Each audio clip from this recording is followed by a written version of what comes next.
Mi nombre es Victoria Mendoza de Álvarez, y durante los últimos 12 años he construido una de las casas de subastas de arte y antigüedades más prestigiosas de México. Subastas Mendoza se especializa en joyas históricas, arte colonial y piezas de valor patrimonial. Lo que muy pocas personas saben es que manejo mis negocios bajo mi nombre de soltera para mantener separada mi vida profesional de la familiar. Cuando mi madre, Esperanza, murió hace 8 años, dejó una colección extraordinaria de joyas antiguas que había heredado de su propia madre y abuela. Eran piezas del siglo XIX y principios del XX, collares de perlas cultivadas, broches de oro con esmeraldas colombianas, anillos con diamantes de corte antiguo, la joya de la corona, un conjunto completo de joyas Art Deco de los años 1920 que incluía tiara, collar, pulsera y pendientes. Mi padre, Eduardo Álvarez, se volvió a casar apenas 2 años después de la muerte de mamá con Lucía Morales, una mujer 15 años menor que él. Desde el principio, Lucía había mostrado un interés particular en las posesiones de mi madre, especialmente en sus joyas. Eduardo, la escuchaba decir durante las cenas familiares, esas joyas están guardadas sin ningún propósito. Esperanza ya no las necesita, y tú tampoco las usas. ¿No sería mejor venderlas y usar el dinero para algo práctico? Mi padre, devastado aún por la pérdida de mamá, había caído completamente bajo el hechizo de Lucía. Ella había logrado convencerlo de que deshacerse de los recuerdos de Esperanza era saludable para su proceso de duelo. Victoria, me había dicho mi padre durante nuestra última conversación seria, creo que tienes que entender que Lucía también tiene derecho a sentirse cómoda en la casa. Tener todos esos recuerdos de tu madre la hace sentir como una intrusa. Papá, le había respondido, esas joyas tienen valor sentimental e histórico. Mamá quería que las conserváramos en la familia. Mija, son solo objetos. Lo importante son los recuerdos que tenemos en el corazón. Lo que mi padre no entendía era que esas joyas tenían un valor de mercado de aproximadamente $2 millones. Mi experiencia profesional me permitía reconocer piezas excepcionales cuando las veía, y la colección de mamá era Museo Borti. Durante los siguientes años, Lucía intensificó su campaña para convencer a papá de vender las joyas. Cada vez que yo visitaba la casa familiar, notaba que más objetos de mamá habían desaparecido misteriosamente o habían sido donados a la caridad. Es que ocupan mucho espacio, me explicaba Lucía con una sonrisa que nunca llegaba a sus ojos. Y Eduardo está de acuerdo en que es momento de hacer espacio para nuevos recuerdos. Mi padre, ahora en sus 70 años, se había vuelto más maleable y dependiente de Lucía. Ella manejaba todas las finanzas de la casa y había convencido a papá de darle poder notarial para simplificar las cosas. La situación llegó a su punto crítico hace 6 meses cuando papá sufrió un infarto masivo. Durante los 3 días que estuvo hospitalizado antes de fallecer, Lucía desapareció por completo. No la vimos en el hospital, no contestaba llamadas, simplemente se esfumó. ¿Dónde está Lucía?, le preguntaba a las enfermeras, desesperada por encontrar apoyo emocional durante los momentos finales de papá. Su esposa salió esta mañana, me informó una enfermera. Dijo que tenía asuntos urgentes que atender. Papá murió sin que Lucía estuviera presente. Más tarde me enteré de que había estado en el banco, transfiriendo fondos y organizando la venta de varios objetos valiosos de la casa. El funeral fue un evento sombrío en la funeraria San Ángel. Papá había sido un hombre respetado en la comunidad empresarial, y muchos colegas y amigos asistieron para presentar sus respetos. La recepción se realizó en el salón principal de la funeraria, decorado con arreglos florales blancos y fotografías de papá a lo largo de su vida. Lucía llegó al funeral luciendo un vestido negro de diseñador y joyas que no reconocí. Durante toda la ceremonia, mantuvo una expresión de viuda afligida perfectamente ensayada, pero yo podía ver la calculación fría en sus ojos. Durante la recepción, me encontré rodeada de personas ofreciéndome condolencias y compartiendo recuerdos de papá. Estaba agotada emocionalmente y tratando de procesar no solo la pérdida de mi padre, sino también la extraña ausencia de Lucía durante sus últimos momentos. Fue entonces cuando Lucía se acercó a un grupo de esposas de colegas de papá, todas mujeres acomodadas que conocían la historia familiar. Yo estaba lo suficientemente cerca para escuchar su conversación mientras pretendía revisar el libro de condolencias. «Ay, señoras», decía Lucía con una voz dramáticamente entristecida, Eduardo se fue tan repentinamente que no pudimos planear nada financieramente. Las mujeres expresaron su simpatía, ofreciendo ayuda si la necesitaba. Por suerte, continuó Lucía, logré vender algunas cosas de valor antes de que empeorara. Especialmente esa colección de joyas antiguas de su primera esposa. Era una chatarra vieja que solo juntaba polvo. Mi corazón se detuvo. Las joyas de mamá. Las había vendido. ¿Joyas antiguas?, preguntó una de las señoras, claramente interesada. Sí, respondió Lucía con una sonrisa que comenzaba a mostrar su verdadera naturaleza. Piezas viejas de los años 20 y 30. Probablemente imitaciones, pero logramos obtener buen dinero por ellas. Otra señora se unió a la conversación. ¿Dónde las vendiste? Mi hija colecciona joyas vintage. En una casa de subastas muy prestigiosa, presumió Lucía. Subastas Mendoza. Me dijeron que era la mejor del país para ese tipo de piezas. Sentí como si me hubieran golpeado en el estómago. Había vendido las joyas de mamá a mi propia casa de subastas, sin saber que yo era la dueña. Y con el dinero, continuó Lucía, ya completamente embarcada en su relato, me fui a Europa por 2 meses. París, Roma, Londres. Eduardo siempre había querido viajar, pero nunca se decidía. Al final, yo fui en su memoria. Sacó su teléfono y comenzó a mostrar fotos de su viaje, selfies frente a la Torre Eiffel, comidas lujosas en restaurantes exclusivos, compras en boutiques de diseñador.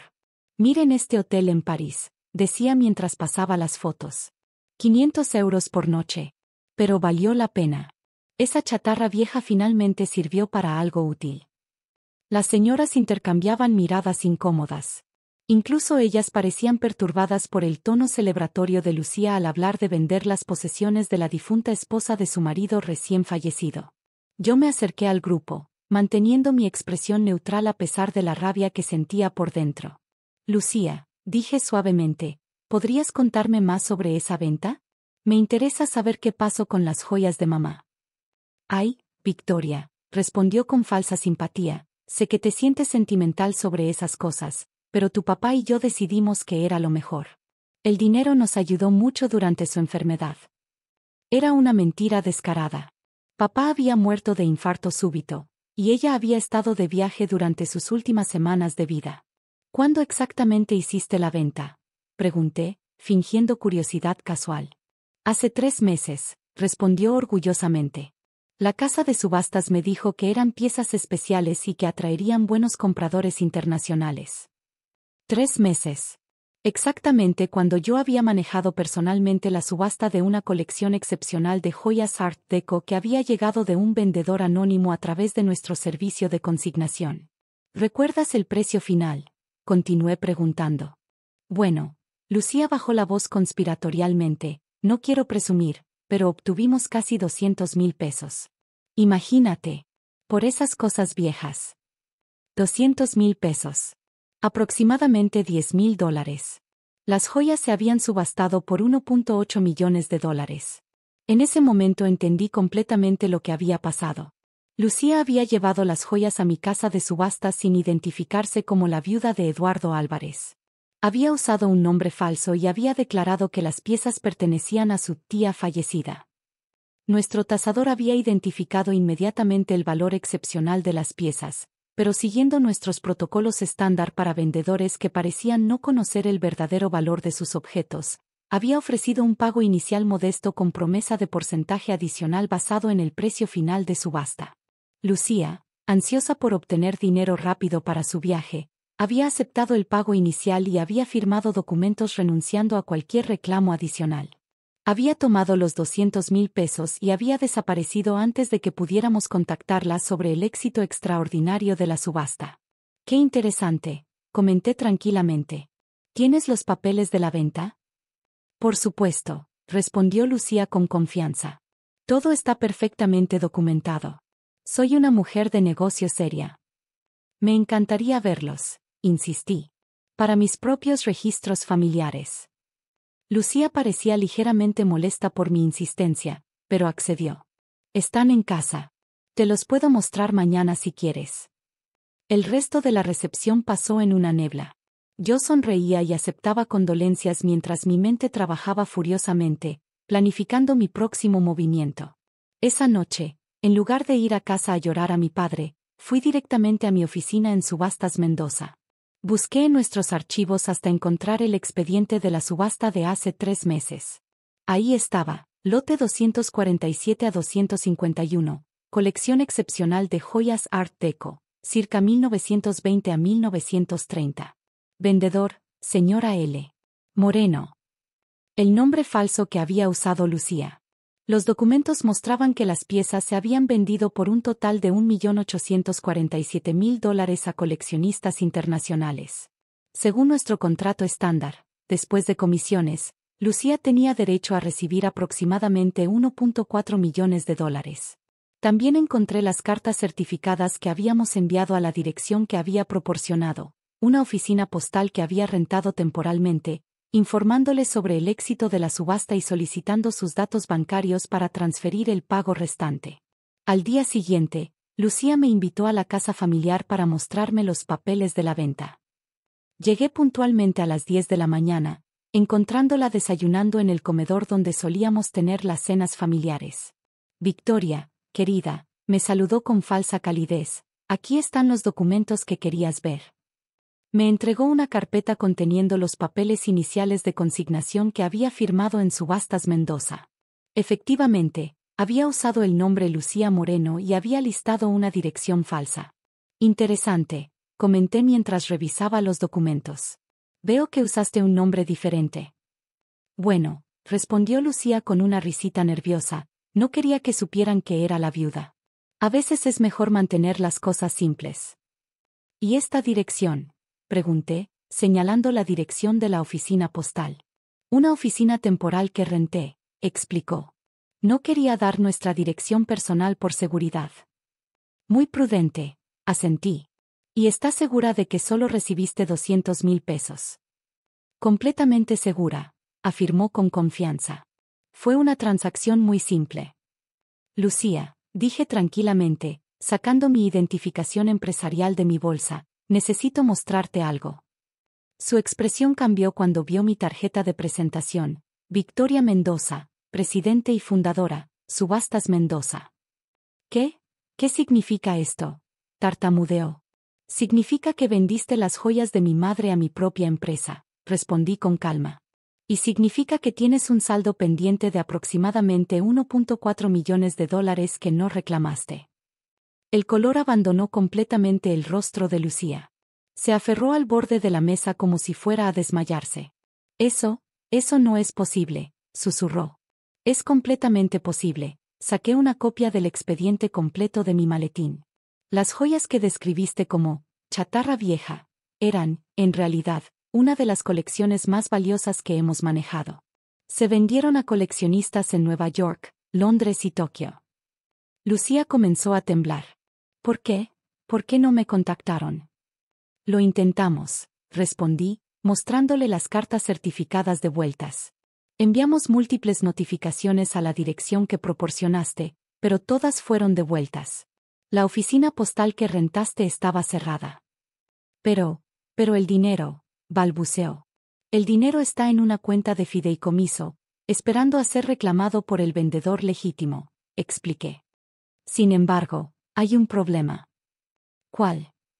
Según los documentos legales, esas joyas no te pertenecían a ti para venderlas. Saqué una copia del testamento de mi padre. El testamento de Eduardo específicamente dice que todas las posesiones de Esperanza debían pasar directamente a mí. Lucía se puso de pie bruscamente, derribando su taza de café. Pero Eduardo me dio permiso. Él estaba de acuerdo. Eduardo no tenía derecho legal para darte esas joyas, respondí firmemente. Eran mi herencia según la ley y según su propio testamento. Durante los siguientes minutos, expliqué a Lucía las implicaciones legales de su situación. Había vendido propiedad ajena usando documentos falsificados. Técnicamente, había cometido fraude y robo. ¿Qué? ¿Qué quieres de mí? Preguntó finalmente, con lágrimas de pánico en los ojos. Quiero que reconozcas que vendiste las joyas ilegalmente, respondí. Y quiero que firmes documentos transfiriendo oficialmente el dinero de la subasta a mi nombre. Lucía no tuvo otra opción. Esa tarde, acompañada por un abogado que tuvo que contratar urgentemente, firmó todos los documentos necesarios reconociendo el robo y transfiriendo el pago de la subasta. Una cosa más, le dije antes de irme. Tienes 30 días para mudarte de la casa familiar. Según el testamento de papá, la casa también me pertenece.